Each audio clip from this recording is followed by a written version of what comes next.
Then let's lead off with French Thompson.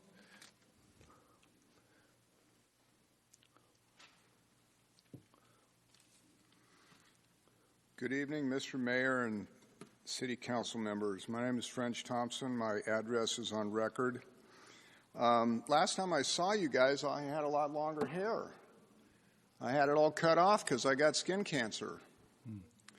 You know, when I first moved to Scottsdale, I really enjoyed sitting in the swimming pool and drinking a beer and lying on a raft and getting a tan.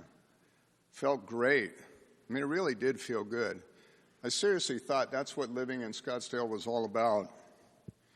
Problem is, I didn't really have a care in the world about the consequences of those actions. Later, years later, I discovered I got skin cancer. Stitches, surgery, all that kind of stuff. It was very expensive and it was very painful to remove. Lucky for me, it hasn't happened that I've died from it, but some people do die of skin cancer. This is exactly what the city of Scottsdale is doing with its development. It's causing a cancer that will happen in the future. Basking in the joy of all this development without a single thought of its consequences. It was just mentioned about the drought management. Where are we going to get all the water for all this new development? Who's going to pay for the water that they don't have?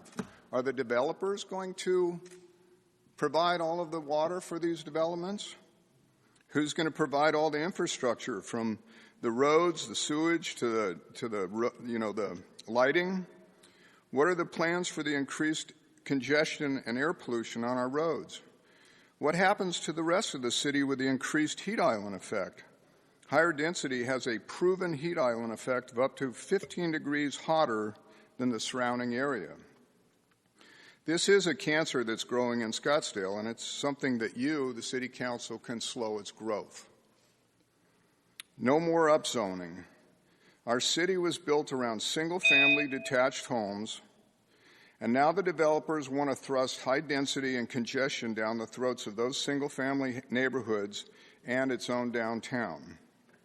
There is no benefit to the citizens of Scottsdale by allowing greater density by upzoning these developments. I ask you to please listen to the people who voted you into office and not to the people who want to develop with no regard to the future consequences. With the water shortages that we know are going to happen, we know that the congestion is going to happen. It's really in your hands to be able to slow this down and look at it and look at what the future consequences will be to it. The citizens are talking to you all the time about they don't want these developments. I know there's many people that do. There's developers who want it. They're going to make a lot of money off of it.